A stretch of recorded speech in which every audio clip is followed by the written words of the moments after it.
Kuasa puji-pujian. Pendahuluan. Puji-pujian memengaruhi semua area kehidupan kita. Hubungan pribadi kita dengan Allah, peperangan rohani kita melawan si jahat, dan kondisi kejiwaan dan emosional kita.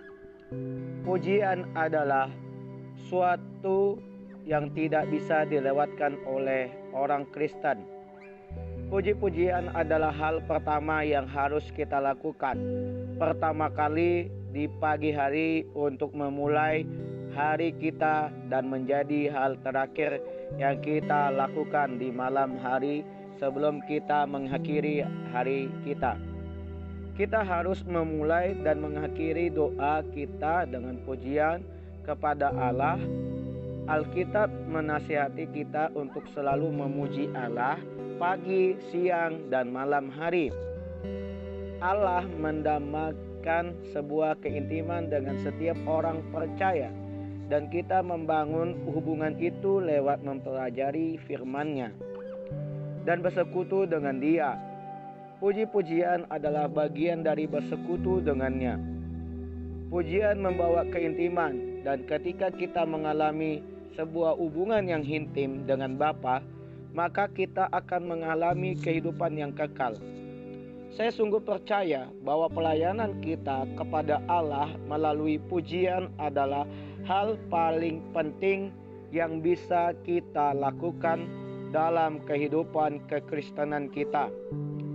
Jika kita mau mulai menjalankan hal ini dan mengerti betapa puji-pujian itu membawa dampak bagi Allah dan melayani Dia, hal ini akan menjadi dasar yang akan membuat kita bertahan hidup kita, tidak hanya dalam masa krisis, tapi sepanjang waktu kita di bumi.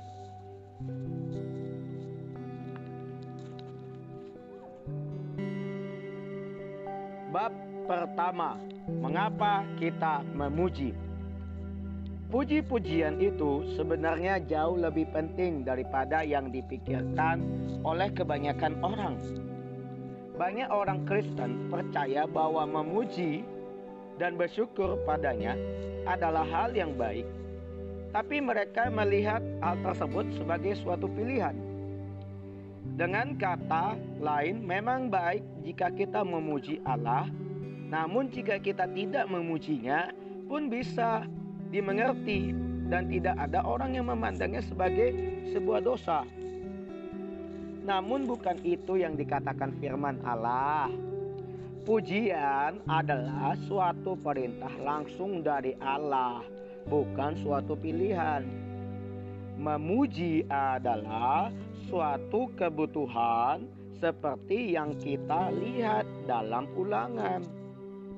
Segala kutuk itu akan datang ke atasmu, memburu engkau dan mencapai engkau sampai engkau punah, karena engkau tidak mendengar suara Tuhan Allahmu dan tidak berpegang pada perintah dan ketetapan yang diperintahkannya kepadamu. Semuanya itu akan menjadi tanda dan mujizat di antaramu dan di antara keturunanmu untuk selamanya.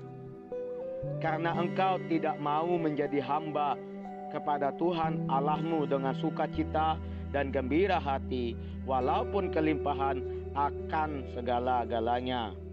Maka dengan menanggung lapar dan haus, dengan telanjang dan kekurangan akan segalanya, engkau akan menjadi hamba kepada musuh yang akan disuruh Tuhan melawan engkau.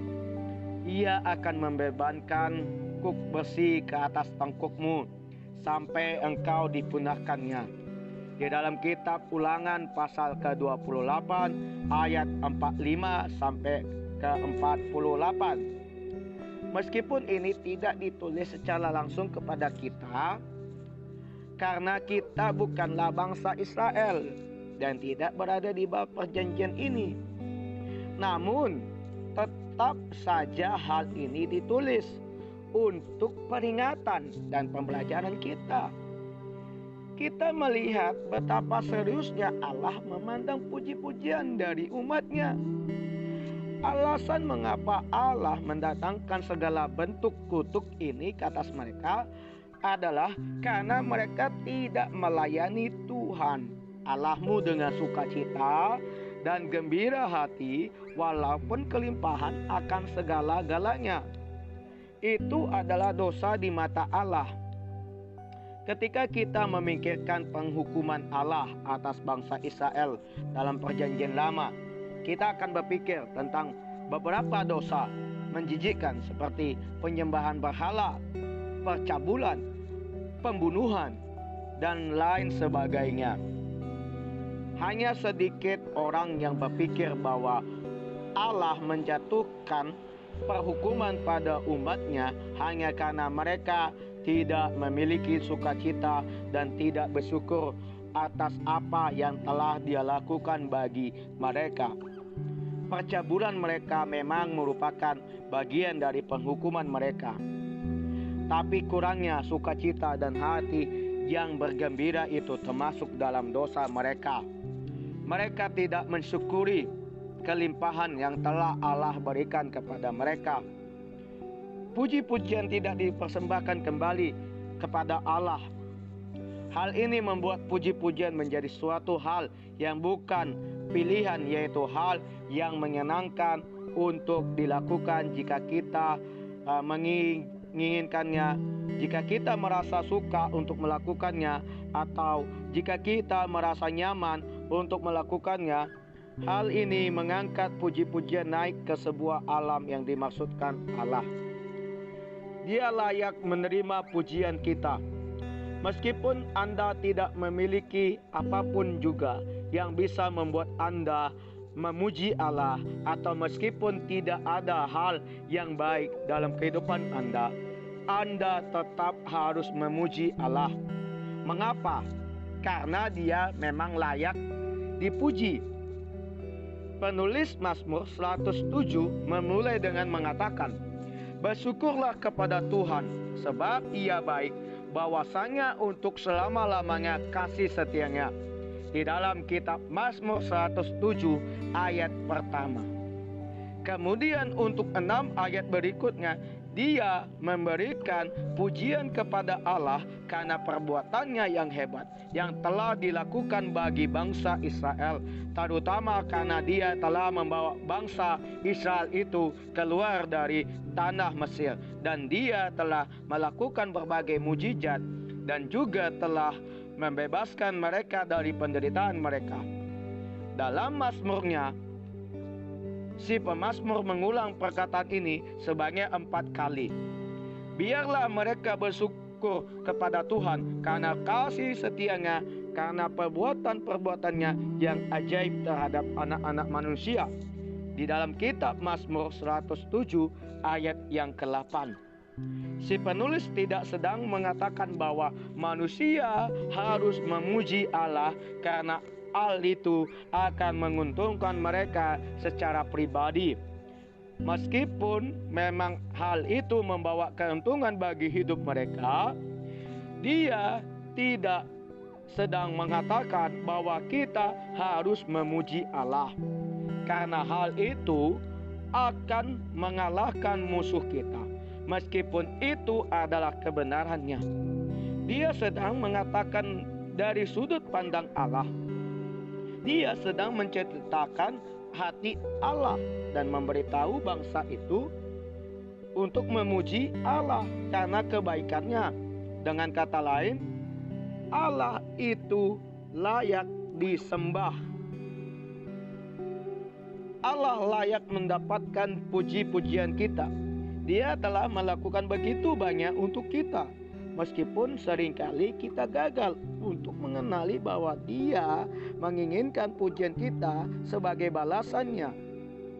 Allah sangat merindukan hal tersebut.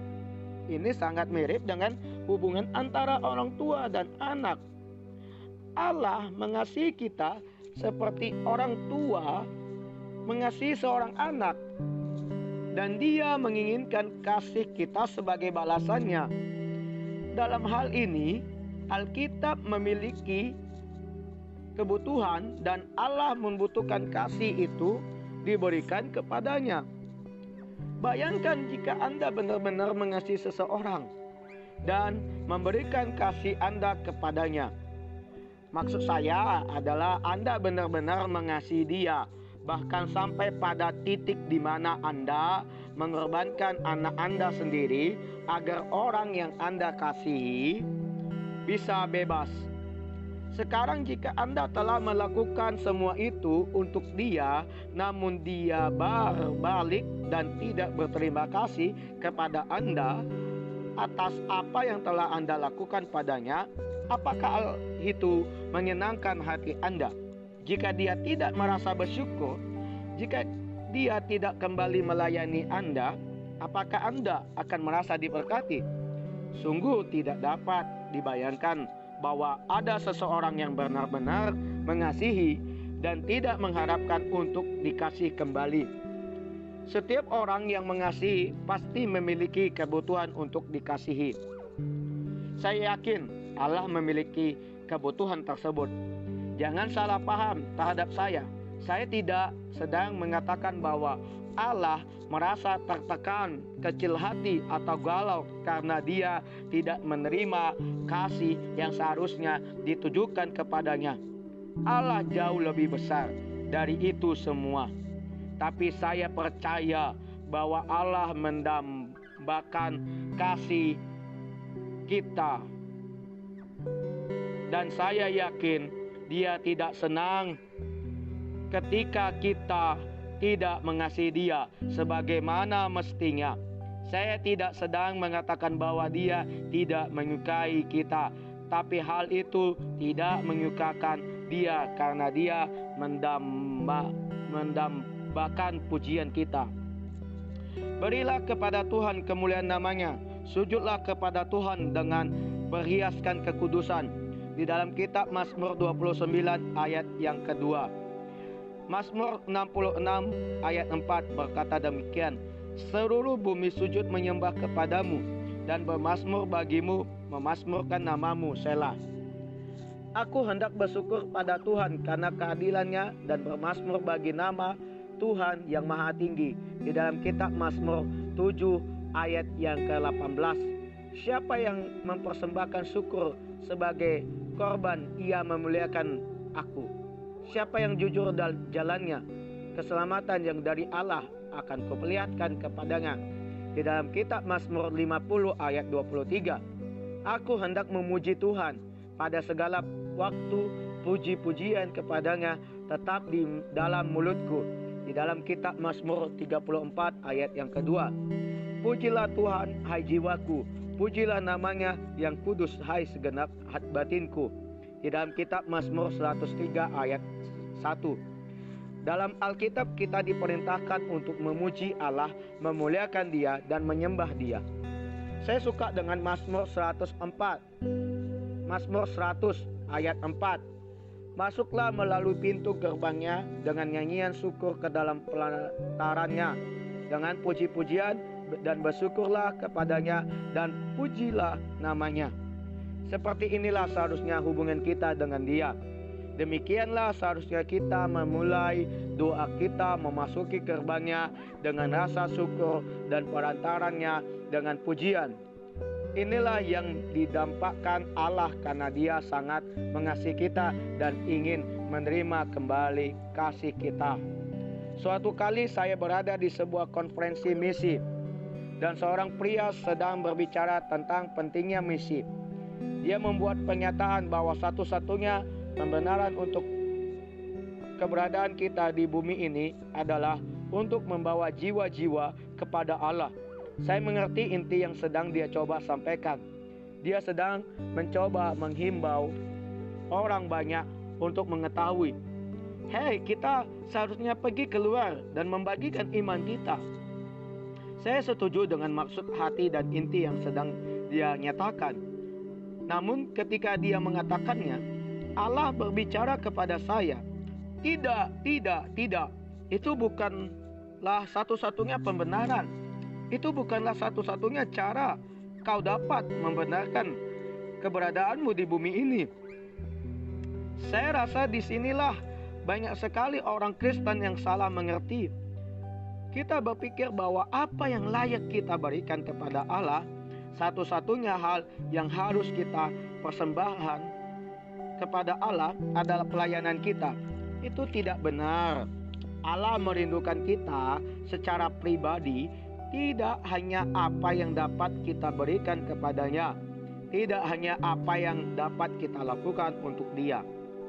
Dia menginginkan cinta kasih kita agar kita merindukan, mengasihi, dan menyembah Dia. Demikian firman Tuhan pada siang hari ini yang saya sampaikan.